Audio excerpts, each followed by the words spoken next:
Welcome, superstar coaches. Are you ready to become a master of the sales strategy session or discovery call so that you can convert more of your prospects into paying clients? Well, here you go. This video is about exactly that.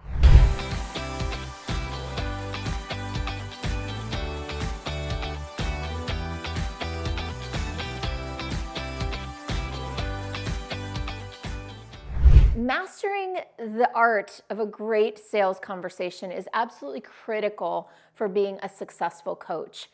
And I've found that it can be one of the biggest stumbling blocks that people face. Now, I know that personally, I had a massive shift in my own sales about 9 years ago. I've been in business 16 years, so I've been in coaching, speaking, consulting business that long. In the beginning, the first few years, the first 6, 7 years, I approached sales in very much the way that I had approached sales in my sales jobs, which was always be closing, sell at all costs. Your goal in any sales conversation is to get a yes. Now, that might be great when you're selling cars or condos. It's not so great when you're selling coaching, and here's why. Because if your objective is to close above and beyond all other objectives, you will end up with bad fit clients. And when you end up with bad fit clients, not only does it suck, quite honestly, but also you can really hurt your reputation because bad fit clients are not going to get great results, and they're certainly not going to say great things about you. And that is not why we got into this business. We want to serve people, and I don't know about you, but I know that I want to enjoy it while I'm at it. So the best way to make that happen is to use what I call the sales as service model. The sales as service model is built around the premise that your objective on these conversations is not to close the deal. Your objective is to serve the client in the very best way you can. And when they're a right fit client, the best way to serve them is to enroll them. So the idea here is that you will enroll the people who are the right fit, and a better outcome than a yes across the board or yeses across the board is to let the people who are not a right fit walk away also loving you and thinking great things about you and saying great things about you. So the idea here is whether someone works with us or doesn't work with us, they're gonna have a phenomenal experience on this conversation. They're gonna get value from the conversation, and this conversation is gonna become part of your value proposition, part of your customer journey. And early on, set up whether somebody is a right fit or not right fit, and make sure that they're ready and willing to do the coaching work that they need to do to get outcomes. All right? So all that said, let's dive into this process. Okay, first I want to point out that I have an acronym here. It's Sales as Service, S-E-R-V-I-C-E, and service stands for set your state and set the frame. I'm going to explain each of these individually. E is for elicit and engage. R is for reflect and record. V is for validate. I is for inspire with insights and ideas. C is for check for commitment. And E is for enroll. All right, so let's talk about step one, very important step.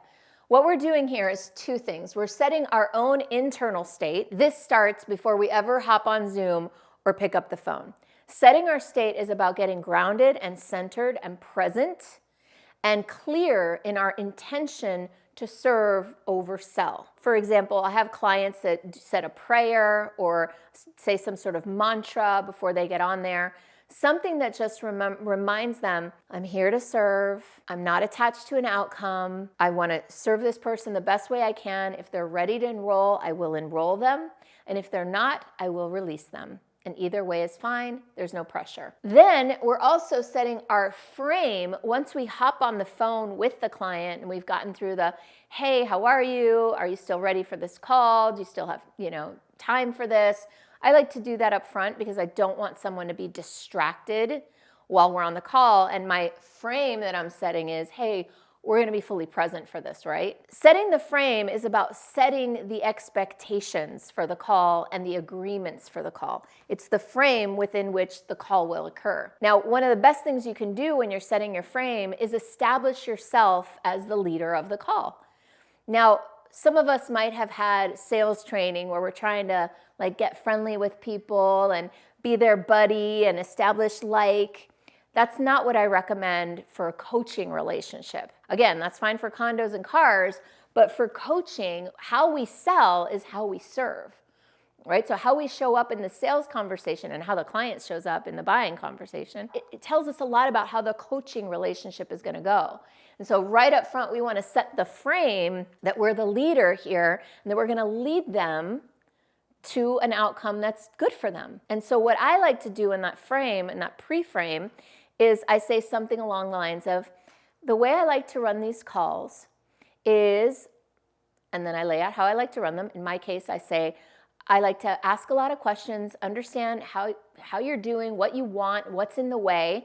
And then my intention is to deliver some value on this call, whether that's an idea or some perspective or some insight, something that's going to give you value no matter what. And the second objective is to see how we work together. And if we find that we've got good chemistry and that I believe I can lead you and you feel comfortable and you feel like you want to continue, then at the end of the call, we'll decide whether we want to work together or not work together. And either way is fine. There's no pressure. Right away, that relieves the pressure from the situation. The client or the prospect is clear that I'm going to add value. So I've made that promise.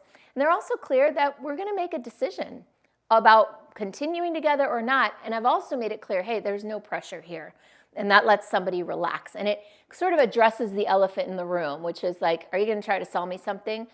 I give them clarity about how that's going to go. Second piece is where we dive in. And this is what I would consider like the discovery process. Elicit and engage is all about pulling out the important information from the prospect. Here we're asking questions. What's your vision? What are you up to? What do you want to create? What's your possibility? What's the problem? What's in the way? What's not working?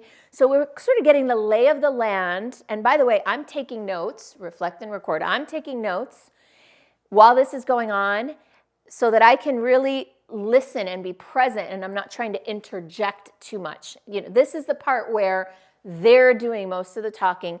We're doing the listening and we're reflecting back to them what we're hearing. So what I'm hearing is you're saying you were frustrated about this, or what I'm hearing is you have a vision of wanting to do more of this and less of that, right? So I'm reflecting back, I'm recording, and I usually tell people, by the way, I'm going to write down or I'm going to type, some notes just so that I can be fully present and listen to you and make sure that I'm getting everything.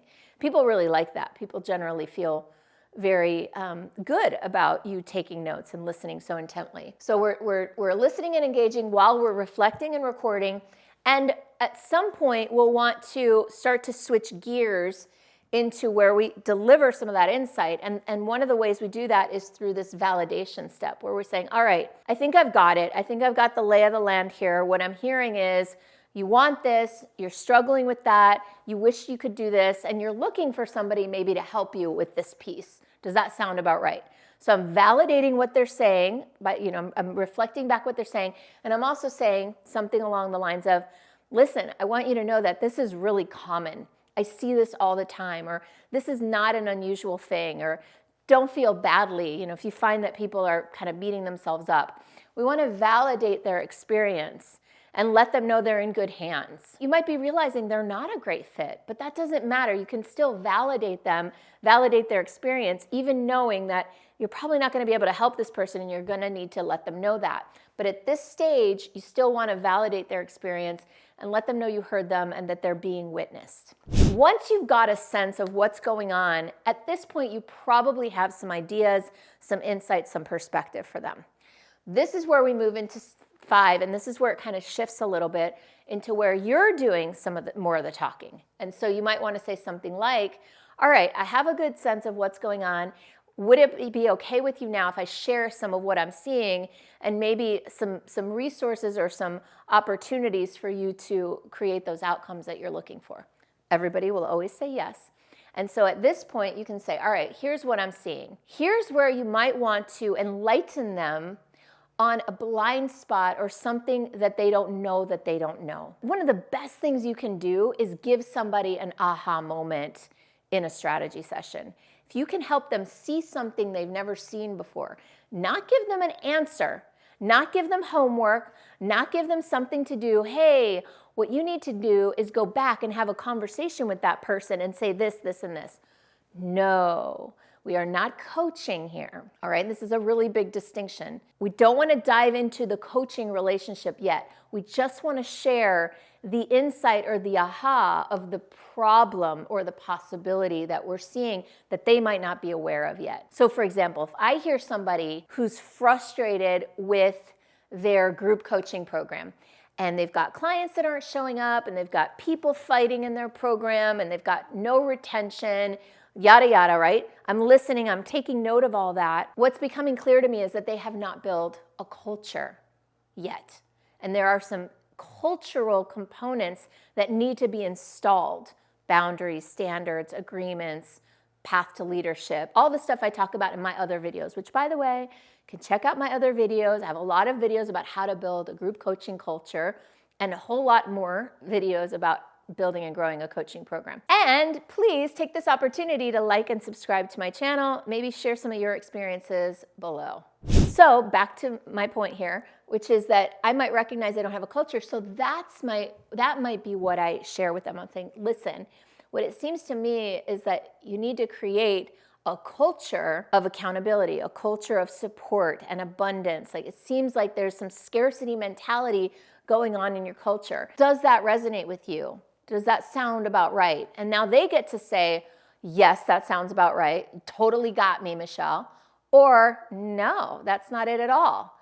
And I get to see how they respond to my leadership, right? So now we're checking for fit. Now we're checking to see, all right, is this person an aligned fit? And I should add that to this one. It's check for commitment and fit. We're looking for, is this person a right fit? How are they listening to me? Are they receiving my leadership? And we start to move into, all right, well, what would it mean to you to figure this out? Do you want to work on this? Do you want it? How urgent is it? How important is it to you? One of the key questions I ask here is, on a scale of 1 to 10, how committed are you? And this is a game-changing question, in my opinion. So I want to take a moment, like really pause here and say, this can be a scary question to ask. And I invite you to consider that you want 10 out of 10 committed clients. On a scale of 1 to 10, how committed are you? Anything less than a 10 is really a 1 in disguise. It means that they're not all in, that they're not going to do whatever it takes. And you know as well as I do, as a coach, we need clients that are all in and that are willing to do whatever it takes if we want them to get outcomes. So this is where I ask, how committed are you? And I'm thinking to myself, is this person an aligned fit? Once I'm clear that they're a aligned match, that I want to work with them, that I can help them, that they're receiving my leadership, that they're ready to make this change now, then and only then will I share with them the program commitment, the price point, all of that to enroll them, and then I will enroll them on the spot. What I found is that they are never more committed and more hot than they are right there and then. And there are times people are like, well, I need to move money around, or I need to talk to my partner, or, of course there are certain considerations. And what I do there is I set a deadline and I set a follow-up conversation, 15 minutes usually, just to hop back on and actually complete the enrollment, rather than being like, oh, okay, I'll just send you a link, you sign up when you're ready. I found that, the minute they get off the call, the commitment level starts to drop. The whole point of this process is to raise that excitement and commitment level. And so I'm not trying to manipulate someone. Again, remember, I'm saying, is this person a aligned fit? Are they ready? Are they willing to do the work? How committed are they? We're checking for all that. And if the answer is yes, then that is the best time to enroll them. I hope this video was valuable for you and will help you in your enrollment process. If you want to work with me, learn more about all my other ways that I've used to grow my business and help my clients grow their group coaching practices, let's connect. You can find out more at superstaractivator.com/go.